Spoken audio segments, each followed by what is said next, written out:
Hello बच्चों, welcome back to my channel. I hope आप सभी लोग अच्छे और स्वस्थ होंगे और आप सबकी पढ़ाई सही चल रही होगी। तो बच्चों, आज हम डिस्कस करेंगे इलेक्ट्रोकेमिस्ट्री में कुछ न्यूमेरिकल डिस्कस करेंगे आज हम। और ये सभी न्यूमेरिकल हमारे जो नेक्स्ट इक्वेशन है उस पर बेस्ड होंगे और मोलर कंडक्टिविटी और यहाँ पे डिग्री ऑफ डिसोसिएशन पर बेस्ड होंगे। तो आप सभी लोग इन क्वेश्चनों को एक बार खुद से सॉल्व करें, उसके बाद ही इन क्वेश्चन के सॉल्यूशन को देखें। तो ये क्वेश्चन हमारे जो लास्ट ईयर बोर्ड एग्ज़ाम आए थे, सीबीएसई के बोर्ड एग्ज़ाम 2023 में, उसमें पूछे गए क्वेश्चन है। तो आप इनको सॉल्व करके उससे क्या होता है कि देखो, हमको एक आइडिया फॉर्मुलेट हो जाता है कि एग्ज़ाम में किस टाइप के क्वेश्चन बनते हैं। ठीक है, तो ये नहीं सोचते हैं कि हम डायरेक्ट यही क्वेश्चन पूछा जाएगा, बट उससे क्या उसमें क्या होता है, जैसे नेक्स्ट क्वेश्चन से क्वेश्चन पूछ दिया है तो उसमें क्या होगा, इस बार क्या पूछ लेगा वो, आएगा तो नेक्स्ट क्वेश्चन से 100% क्वेश्चन, बट वहाँ पे क्या होंगे, वैल्यू थोड़ा ऊपर नीचे होती है। ठीक है, तो मेथड सब में एक ही रहता है, बस वहाँ पे न्यूमेरिकल वैल्यू सबकी अलग अलग होती है। ठीक है, तो आइए डिस्कस करते हैं आज के फर्स्ट क्वेश्चन से। तो यहाँ पे फर्स्ट क्वेश्चन हमारा देखो, molar conductivity of NH4 plus and Cl ion on 70। हमको यहाँ पे मोलर कंडक्टिविटी दी है NH4 प्लस और Cl नेगेटिव की। उसके बाद यहाँ पे पूछ रहा है the conductivity of 0.1 molarity NH4Cl is इतना, यानी जो हमको कंडक्टिविटी दिया है वो इतना दी है। और उसके बाद यहाँ पे हमको पूछ रहा है कि जो इसकी मोलर कंडक्टिविटी होती है और डिग्री ऑफ डिसोसिएशन होता है उसको फाइंड आउट कीजिए।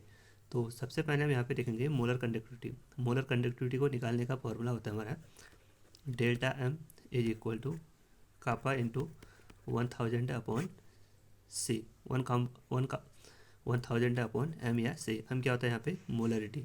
तो यहाँ पे देखो कापा क्या होता है, कंडक्टिविटी। तो कंडक्टिविटी यहाँ पे कितनी दी है, यहाँ पे कंडक्टिविटी की वैल्यू दी है यहाँ पे 1.29 इंटू 10⁻², इंटू ये हो गया हमारा 1000 इंटू, और यहाँ पे मोलरिटी की वैल्यू कितनी दी है, यहाँ पे मोलरिटी की वैल्यू दी है यहाँ पे 0.1, तो ये हो गया हमारा 0.1। तो जब हम इसको सॉल्व करेंगे तो इसकी वैल्यू आएगी 1.29 इंटू 10⁻² इंटू 10⁻3, और ये जब ये कैसा हमारा 0.1, इसको हम 10⁻1 भी लिख सकते हैं।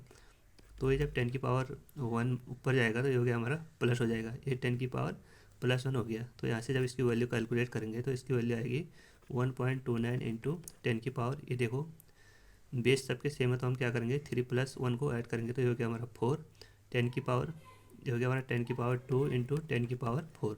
तो यहाँ से देखो इसकी बेस भी सेम है, तो इस दोनों को क्या करेंगे नेगेटिव कर देंगे। तो 1.29 इंटू 10⁻2, 192 इंटू 10⁻2। तो यहाँ से डेल्टा एम की वैल्यू कितनी आ गई, यहाँ से डेल्टा एम की वैल्यू आ गई हमारी 129 साइमन सेंटीमीटर स्क्वायर पर मोल। ये इसके यूनिट को भी आप याद करें, साइमन सेंटीमीटर स्क्वायर पर मोल। तो ये हो गया इसका मोलर कंडक्टिविटी, ये हो गया इसका मोलर कंडक्टिविटी। मोलर कंडक्टिविटी कितनी आई 129 साइमन पर सेंटीमीटर पर मोल। उसके बाद ये इतना पार्ट तो हमारा कैलकुलेट हो गया, इतना पार्ट तो हमारा कैलकुलेट हो गया, मोलर कंडक्टिविटी यहाँ पे कैलकुलेट हो गई है। अब यहाँ पे हमको फिर से कैलकुलेट करना है डिग्री ऑफ डिसोसिएशन। तो डिग्री ऑफ डिसोसिएशन को निकालने का फॉर्मूला होता है हमारा, तो डिग्री ऑफ डिसोसिएशन, इसके बाद इसमें सेकंड पार्ट देखो, उसमें डिग्री ऑफ डिसोसिएशन पूछा गया, तो उसको निकालने का फॉर्मूला होता है हमारा alpha is equal to molar conductivity at finite time upon molar conductivity at infinite time. तो यहाँ पे जो मोलर कंडक्टिविटी है डेल्टा, ये वैल्यू तो हमने निकाल दिया है, यहाँ पे ये वैल्यू तो यहाँ पे हमने निकाल दिया है। और यहाँ पे हमको मोलर कंडक्टिविटी निकालना है एट इन्फिनिट टाइम, यानी इन्फिनिट टाइम पे यहाँ पे हमको मोलर कंडक्टिविटी निकालना है। तो उसके लिए यहाँ पे हमको वैल्यू दी है, इसको हम किसके अकॉर्डिंग निकालते हैं, इसको हम निकालते हैं according to Kohlrausch law. Kohlrausch law का स्टेटमेंट ही क्या था, इसके अकॉर्डिंग हम समझ लेंगे। देखो यहाँ पे सपोज हमारा एक वीक इलेक्ट्रोलाइट है NH4Cl यानी अमोनियम क्लोराइड। तो कोलराउस लॉ का स्टेटमेंट ये था कि जो भी हमारा इलेक्ट्रोलाइट है उसका मोलर कंडक्टिविटी, जो भी हमारा इलेक्ट्रोलाइट है उसका मोलर कंडक्टिविटी उसके कटायन और अनायन के इंडिविजुअल कंट्रीब्यूशन के बराबर होता है। तो NH4Cl में कौन कौन से कटायन और अनायन है, यहाँ पे हो गया हमारा NH4 तो इसमें कटायन हो गया और Cl इसमें नेगेटिव हो गया। तो जो NH4Cl है उन दोनों का वो किसके बराबर हो गया, हमारा जो कटायन और अनायन है उसके कंट्रीब्यूशन के बराबर हो गया। तो यहाँ पे हो गया हमारा NH4 positive plus and molar conductivity eight Cl negative. तो यहाँ पे देखो जो ये तो हो गया हमारा वीक इलेक्ट्रोलाइट, जो वीक इलेक्ट्रोलाइट है उसका लिमिटिंग मोलर कंडक्टिविटी किसके बराबर है, जो हमारा कटायन और अनायन है उन दोनों के बराबर है। तो यहाँ पे देखो डेल्टा NH4Cl की वैल्यू कितनी दी है यहाँ पे, इसकी वैल्यू दी है हमारी 73.8 प्लस, और यहाँ पे Cl की वैल्यू कितनी दी है, Cl की वैल्यू दी है यहाँ पे 76.2। तो जब हम इसको कैलकुलेट करेंगे तो इसकी वैल्यू आ गई हमारी 150। इसकी वैल्यू कितनी आ गई हमारी 150 साइमन सेंटीमीटर स्क्वायर पर मोल। ठीक, तो यहाँ पे देखो, यहाँ से हमने डेल्टा एम की वैल्यू भी कैलकुलेट कर दी, जो कि हमारा ये है 129, और जो डेल्टा एम नॉट है लिमिटिंग मोलर कंडक्टिविटी, उसकी वैल्यू भी यहाँ पे हमने फाइंड आउट कर दी, कितना हमारा 150। तो अब क्या करेंगे, हम इसमें वैल्यू पुटअप करेंगे। तो डेल्टा एम की वैल्यू कितनी है यहाँ पे 129 ये है हमारा, और उसके बाद यहाँ पे लिमिटिंग मोलर कंडक्टिविटी की वैल्यू कितनी है 150। तो जब हम इसको सॉल्व करेंगे तो इसकी वैल्यू आती है हमारी 0.86 इसकी फाइनल वैल्यू होती है। ठीक, आई होप आप सभी को ये समझ में आ गया होगा। आपको क्या करना है, डायरेक्ट यहाँ फॉर्मूले बेस्ड आते हैं, उसमें फॉर्मूले में इनकी वैल्यू को पुट करना है, आपका आंसर इजीली सॉल्व हो जाएगा। ठीक, उसके बाद इसमें अगला पार्ट है, देखो इसको रफ कर लेते हैं, आप नोट डाउन कर ले। उसके बाद इसमें अगला पार्ट पूछा गया, देखो calculate the half cell potential at 298 kelvin for the reaction. यहाँ पे हमको एक रिएक्शन दिया है, उसके लिए उसका ई सेल निकालना, हाफ ई सेल निकालना है। तो हम सभी जानते हैं कि जो नेक्स्ट इक्वेशन क्या होती है, नेक्स्ट इक्वेशन होती है हमारी E cell is equal to E naught cell minus 0.059 upon N log concentration of product upon concentration of reactant. तो यहाँ पे एक तो कंसनट्रेशन का ना, प्रोडक्ट का कंसनट्रेशन लेते हैं हम, और एक यहाँ पे हम रिएक्टेंट का कंसनट्रेशन लेते हैं। और मैंने आपको बताया था कि जितने भी हमारे सॉलिड सब्सटेंस होते हैं और प्योर लिक्विड सब्सटेंस होते हैं, उनका कंसनट्रेशन हमेशा 1 होता है। क्यों? क्योंकि वह हाई अमाउंट में प्रेजेंट होते हैं। तो यहाँ पे देखो, यहाँ पे हमको हाफ सेल पोटेंशियल निकालना है, यानी यहाँ पे हमको दोनों सेल रिएक्शन नहीं दिए हैं। तो यहाँ पे रिएक्शन क्या होगी हमारी, सबसे पहले हम इस रिएक्शन के लिए ई नॉट सेल निकालेंगे। ई नॉट सेल की वैल्यू यहाँ पे खुद ही दिया, देखो -0.76 वोल्ट है। उसके बाद इसमें नंबर ऑफ इलेक्ट्रॉन कितने हैं, एन की वैल्यू कितने हैं यहाँ पे 2, नंबर ऑफ इलेक्ट्रॉन कितने एक्सचेंज हो रहे हैं इसमें 2। उसके बाद प्रोडक्ट का कंसनट्रेशन यहाँ पे देखो, जिंक सॉलिड फॉर्म में है तो इसका कंसनट्रेशन हो गया हमारा 1, और जो आयन के फॉर्म में उसका कंसनट्रेशन कितना दिया यहाँ पे 0.1। तो जब इसकी वैल्यू को क्या करना है, सीधे इस फॉर्मूले में पुट करना है, तो यहाँ से हमारा हाफ सेल पोटेंशियल आ जाएगा। तो E cell is equal to minus E naught cell की वैल्यू कितनी आई हो, -0.76 इंटू 0.059 अपॉन 2, यहाँ पे एन की वैल्यू कितनी हमारी 2 लॉग, जो प्रोडक्ट है उसका कंसनट्रेशन हमारा 1 है क्योंकि वह सॉलिड फॉर्म में है, और जो रिएक्टेंट है उसका कंसनट्रेशन हमारा 0.1। तो जब हम इसको सॉल्व करेंगे तो इसकी वैल्यू आएगी हमारी E cell is equal to -0.76 -0.059 upon 2, जो लॉग 1 है उसको हम 10 की पावर -1 भी लिख सकते हैं। तो लॉग 1 अपॉन 10 की पावर -1, अगर 10 की पावर -1 ऊपर आ गया था वो हो गया हमारा लॉग 10 की वैल्यू हमेशा 1 होती है।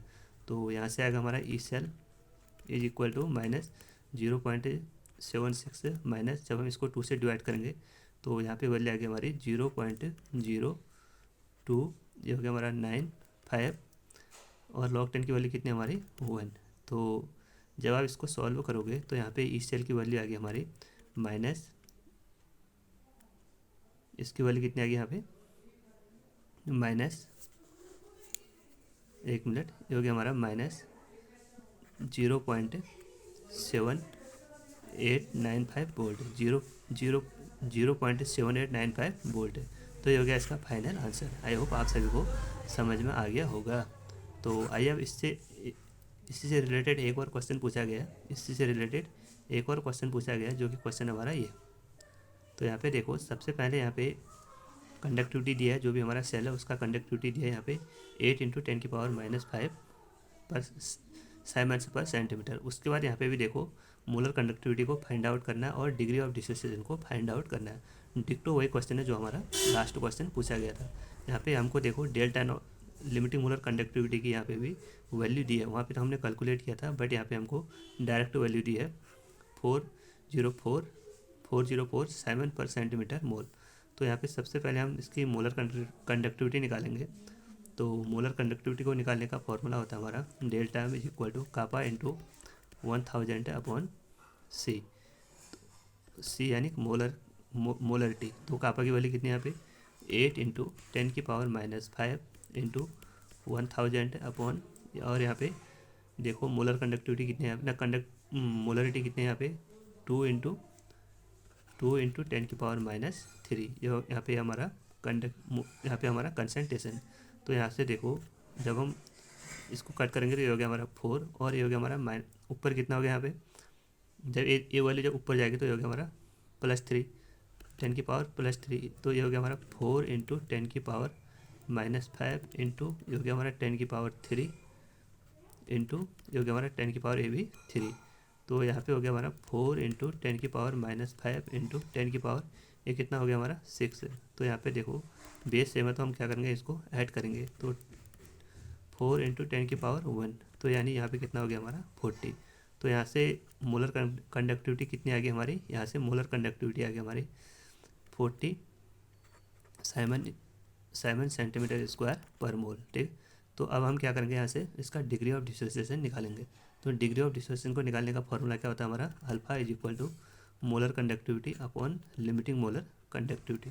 तो मोलर कंडक्टिविटी वाली कितनी है यहाँ पे 40, मोलर कंडक्टिविटी वाली कितनी है यहाँ पे 40 डिवाइडेड बाई, और लिमिटिंग मोलर कंडक्टिविटी की वैल्यू कितनी है यहाँ पे हमको क्वेश्चन में दिया है, ये हमारी 404। ठीक है, तो जब हम इसको सॉल्व करेंगे तो ये हो गया हमारा 20/202। फिर से हम इसको कट करेंगे तो ये हो गया हमारा 10/101। तो जब हम इसको सॉल्व करेंगे तो इसकी वैल्यू आ गई हमारी इसकी वैल्यू कितनी आ गई हमारी 0.0990। इसकी वैल्यू आ जाएगी, कितनी आएगी 0.0990।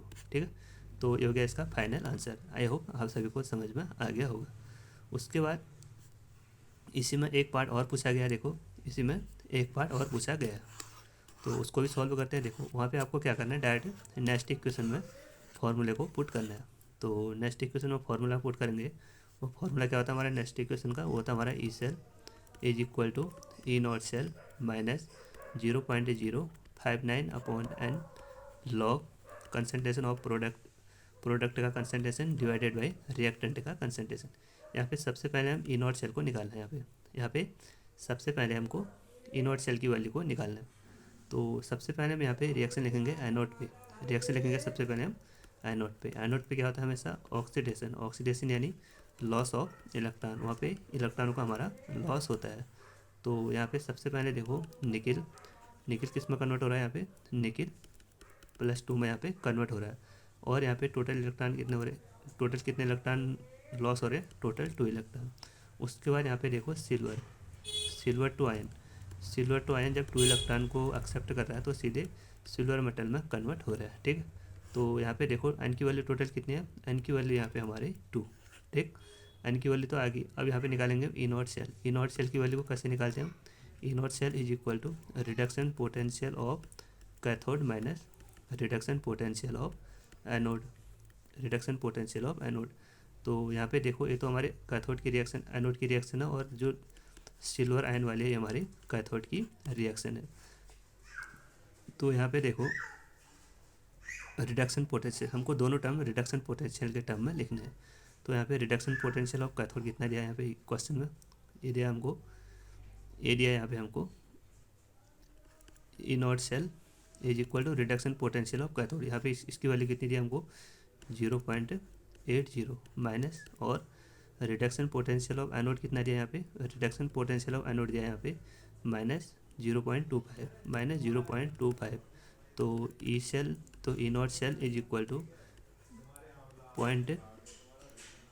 0.80 प्लस 0.25। तो जब हम इसको सॉल्व करेंगे तो इसकी वैल्यू आ गई हमारी 1.05 वोल्ट।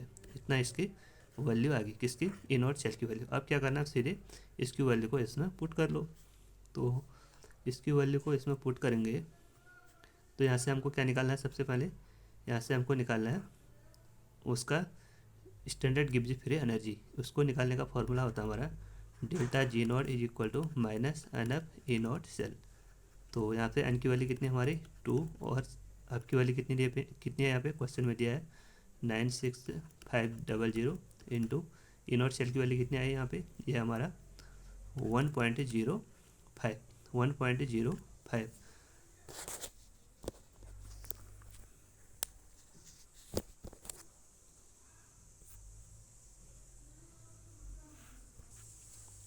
तो जब हम इसको सॉल्व करेंगे तो इसकी वैल्यू आती है हमारी -202650 जूल पर मोल। ठीक है, जब हम इसको कैलोरी में चेंज करेंगे तो इसको हम 1000 से डिवाइड करेंगे तो यहाँ पे इसकी वैल्यू आ गई हमारी -202.65 किलो जूल पर मोल। तो ये हो गया इसका फाइनल आंसर। एक इसका आ गया हमारा डेल्टा जी नॉट की वैल्यू यहाँ पे आ गई। तो उसके बाद इसमें सेकंड पार्ट है, देखो यहाँ पे हमको लॉग के सी की वैल्यू निकालनी है। तो लॉग के सी की वैल्यू को निकालने का फॉर्मूला होता है हमारा E naught cell is equal to 0.059 upon N log K C. यहाँ से हमको लॉग के सी की वैल्यू निकालनी है।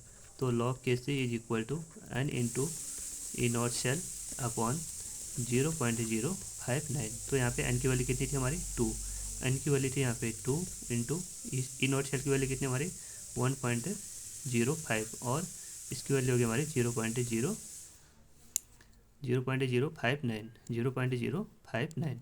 तो जब हम इसको सॉल्व करेंगे तो एक मिनट, ई नॉट सेल ये कितना आ गया हमारा ई नॉट सेल।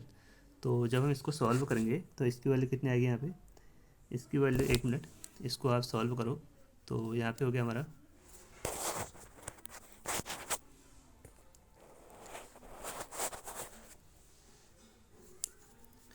तो यहाँ पे हो गया हमारा 2 इंटू 105 को जब हम इसको इसको इसके पॉइंट को चेंज करेंगे तो ये हो गया हमारा, इसको हम यहाँ से डेसिमल को चेंज करेंगे तो यहाँ पे हो गया हमारा, इसको 100 से गुणा करेंगे 0.059। जब हम इसको भी इसके डेसिमल को चेंज इसके पॉइंट को हटाएंगे तो यहाँ पे 1000 से हम मल्टीप्लाई करेंगे। तो यहाँ पे देखो 0 से 0 कैंसिल, तो बचा कितना यहाँ पे ई सेल, हाँ तो यहाँ पे लॉग के सी सॉरी, तो log K C is equal to 2 into 105 into 10 upon 59, 1/59 यहाँ पे 59 है। तो जब हम इसको सॉल्व करेंगे तो यहाँ पे इसकी वैल्यू आ गई हमारी 35.59। तो 35.59 इसकी फाइनल वैल्यू होगी। तो बच्चों ये थे हमारे आज के क्वेश्चन जो कि बहुत ही इजी थे। डायरेक्ट इसमें क्या होता है फॉर्मूले बेस्ड होते हैं। इलेक्ट्रोकेमिस्ट्री के क्वेश्चन सबसे इजी रहते हैं क्योंकि ये डायरेक्ट फॉर्मूले पर बेस्ड होते हैं। तो आई होप आप सभी को समझ में आगे होंगे। अगर आप इस चैनल पर नए हो तो इस चैनल को जरूर सब्सक्राइब करें और अपने दोस्तों के साथ इस चैनल को ज़्यादा से ज़्यादा शेयर करें। Thank you.